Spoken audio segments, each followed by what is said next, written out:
Well, today's episode, either you're a fan of the Yoshi wrestling scene or a fan of MARIGOLD, you guys are in the right channel. Now, MARIGOLD just had their recent big show, Summer Destiny, featuring, of course, some impressive matches. Amongst them, of course, is the MARIGOLD 3D Trios Championship. The current champions defend them against the team that they won those belts from when they became the inaugural champions. We're talking about Darkness Revolution.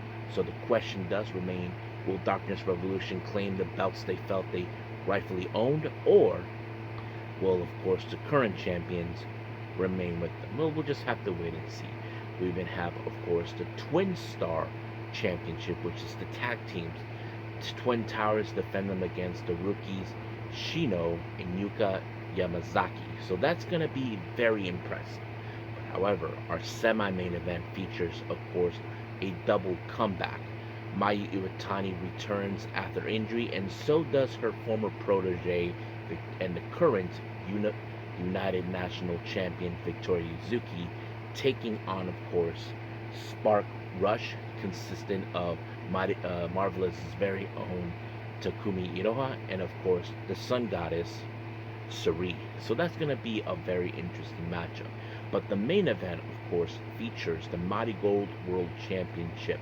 Miku Ono actually defends him against the leader of Darkness Revolution, Nagisa Nozaki. So the real question does remain, will Darkness Revolution spread darkness throughout MARIGOLD, or, of course, Miku Ono, who's been known as to be a force to be reckoned with, will reign supreme? Well, we'll just have to wait and see. And then, of course, we wrap up our episode with some news updates, giving you guys updates on what's been happening in the world of wrestling, such as what events the promotions are thrown out, who's booked, what matches are set, including developments that are happening in the world of wrestling as we speak. So, let's get ready with another episode of the Leaded Wrestle Zone.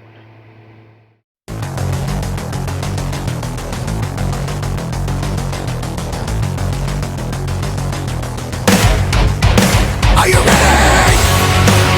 Get up, get up! Get up, get up! Get up, get up! Get up, get up! Get up, get up! Get up, get up! Hey everyone, welcome to the Leaded Wrestle Zone, all things that is pro wrestling with AEW, NXT, New Japan Pro Wrestling, TNA, the National Wrestling Alliance, various promotions, wrestlers, matches, and championships. I am your host, J-Rod here. So, if you are new to the channel, welcome. This is a channel we do a lot of pro wrestling reviews from various promotions, not only here in the United States, but also in Japan, Mexico, Canada, Europe, the UK, anywhere where pro wrestling is not as big, but it continues to grow. We even, of course, do discussion videos talking about various topics such as the wrestlers themselves, the promotions, factions, storylines, whatever we want to talk about. We even, of course, do more news updates. If certain information was unable to be on this episode, we can either put it on the next one or on a separate video by itself. We even, of course, do some real-time news updates to keep you guys on alert if something has happened in the world of wrestling that needs to be addressed ASAP. We've been, of course, got the Nagi Sayaka Watch and various other cool wrestling content as well. So if you like what you see, please subscribe to us and click on that subscribe button. You'll be getting a lot of daily reviews and other cool wrestling content as well. But if you like this episode, please give us a like on the like button or nice comments in the description down below. Now, enough of the jibber jabbers, since we only have one review to do for today, so let's get to it. So, it's all about MARIGOLD Summer Destiny.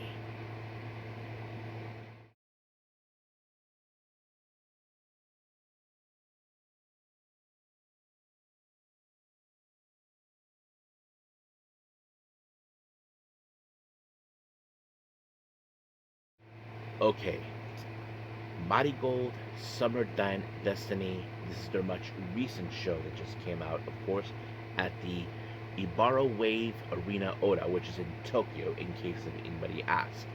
Now, our opening match is Komomo Minami taking on Hummingbird.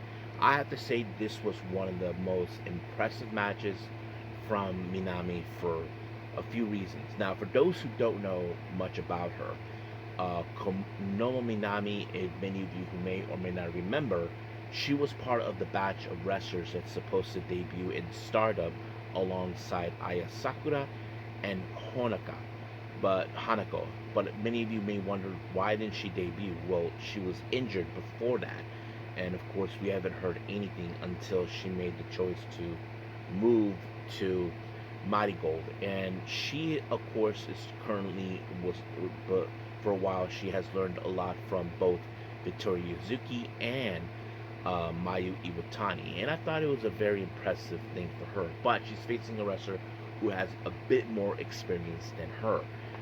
But like I said, has to be one of the most impressive matches coming from Minami, and she pulled it off by applying a German suplex, defeating Hummingbird.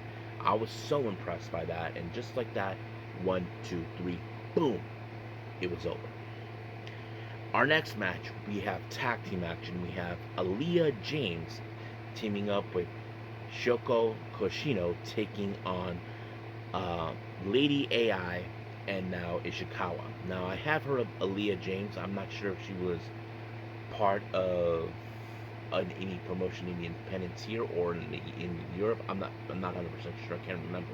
But her name has been well mentioned a few times, and I thought it was a very impressive match. But however, this match ended with Kyoshino applying a body spot to AI, and just like that, one, two, three, boom, it was over.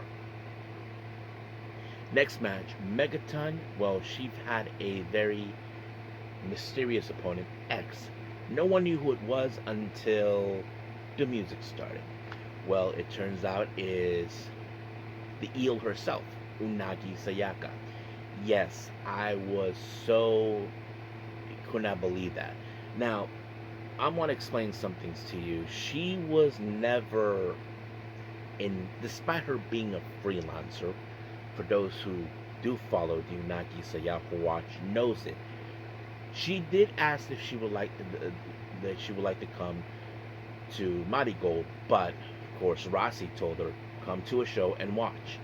Unagi is not the type of person who would just watch. It's more like just invite me. That's it. But that's how Rossi Ogawa, rolls in his world. So that was one of the things. But I did not expect it. However, Unagi tried to have Megaton, just lie down and take the fall, just like that. But of course, Megaton was not going to take that kindly from her. But she did kicked out, even though she wasn't going to fall for it. But of course, wherever Unagi goes, she always brings a bit of her shenanigans with her. For example, like that extended rubber band that goes for a far distance and it hurts like hell when you release it. It happened on her and all that. But, however, Megaton, of course, lost this match when Unagi applied the flatliner, and just like that, one, two, three, boom.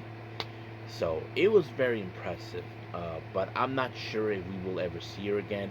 But I would like to see her appear in Mighty Gold maybe a few more times. I mean, what do you guys think? For all of my subscribers who are in fact Unagi Sayaka fans, would you like to see her in Mighty Gold? I personally would. I know she has appeared in Stardom a few times, but I can't wait to see what goes from there. Now, our next match is the Mighty Gold 3D Trios Championship. Now, I apologize for those who I have not reviewed this promotion that much, but I have been aware of what's been going on.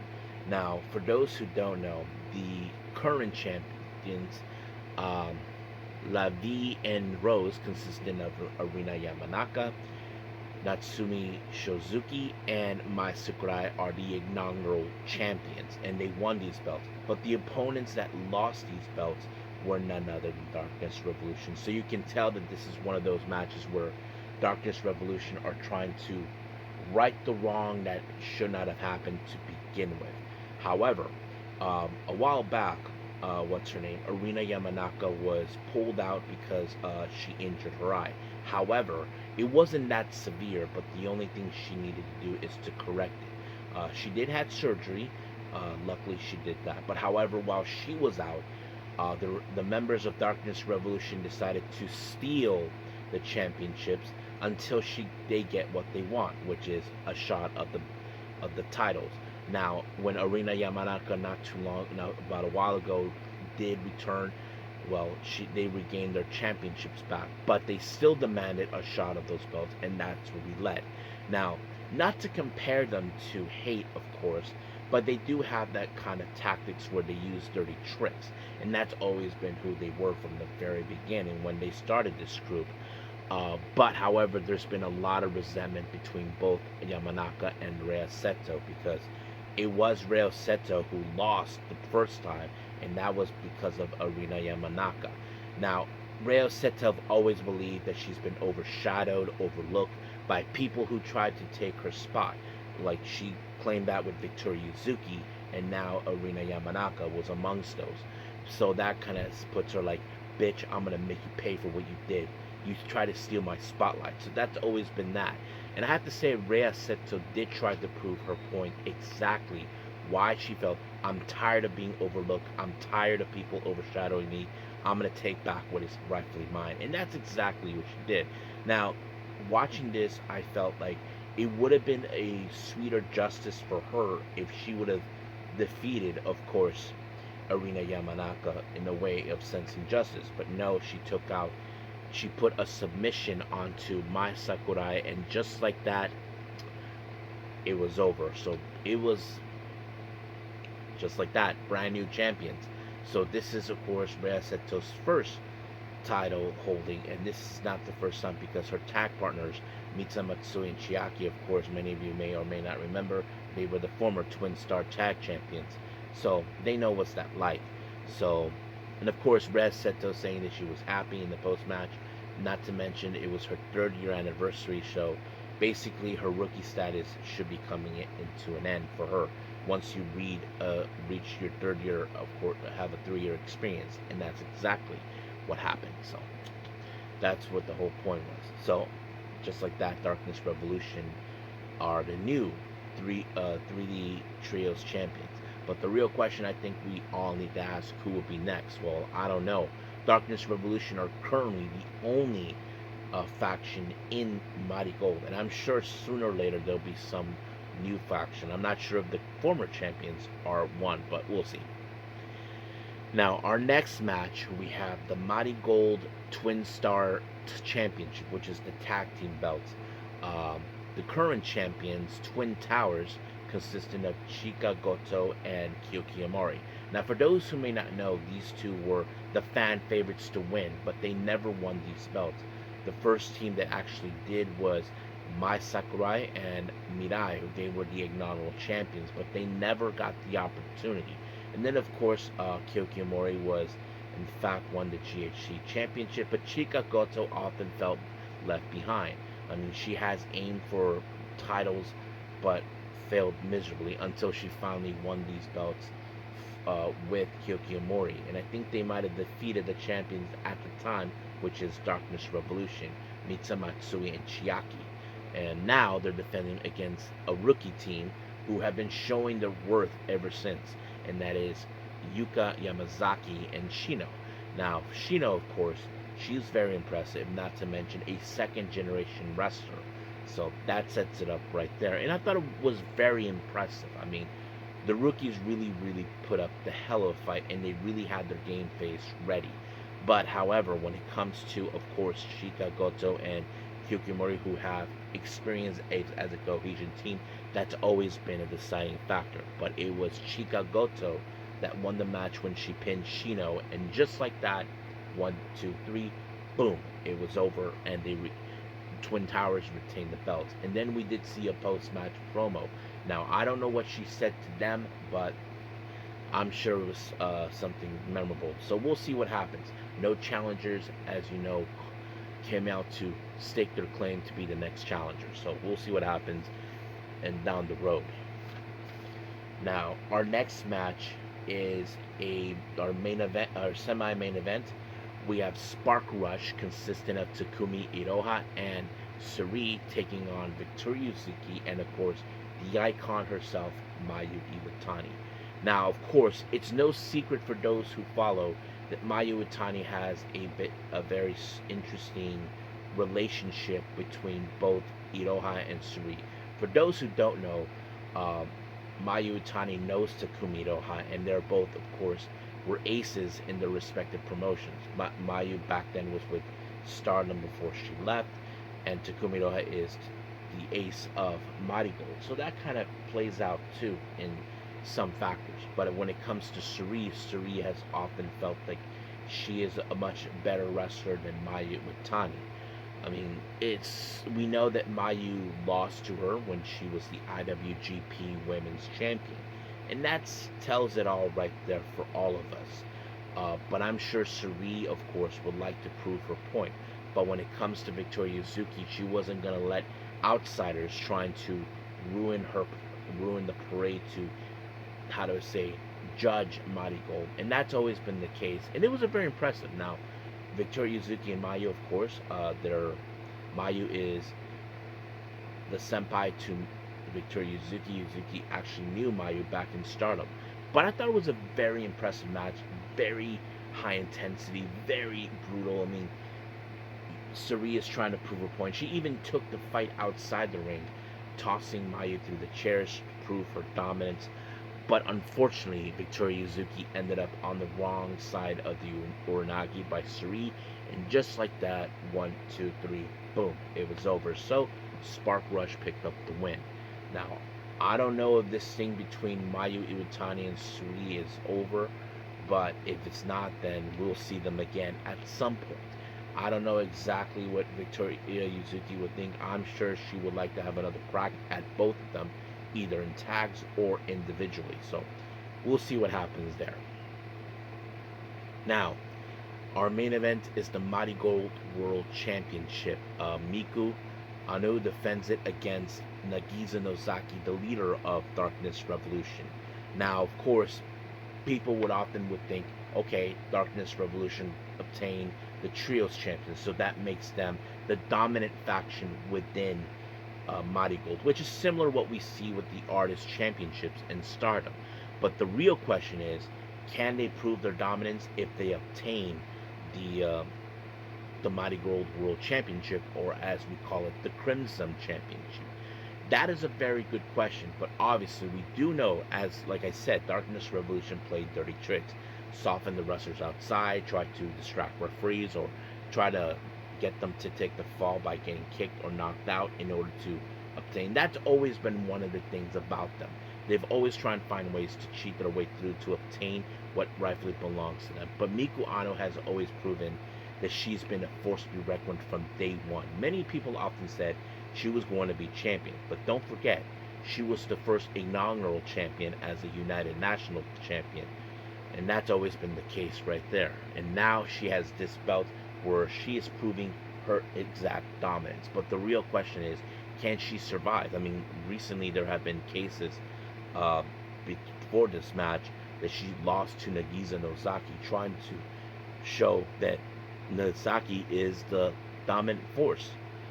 And that's exactly what's going on. But Miku Ano did not let that happen, but she took her out by taking her head off with a lariat, and just like that, 1, 2, 3, boom, she retained the championship. So you can tell that's how it is. And then we did see a post-match promo from her. I have to say it was an impressive show, I'm not gonna lie, and I apologize for those for not reviewing this that much, but apparently there's so much I can do at this point, and I apologize. But this will be the final show before we start, of course, the Dream Star Grand Prix will happen near the end of this month. I'm not sure what's going to happen afterwards, but we'll see. But for now, we'll leave things as it is, and let's wrap up our episode with some news updates.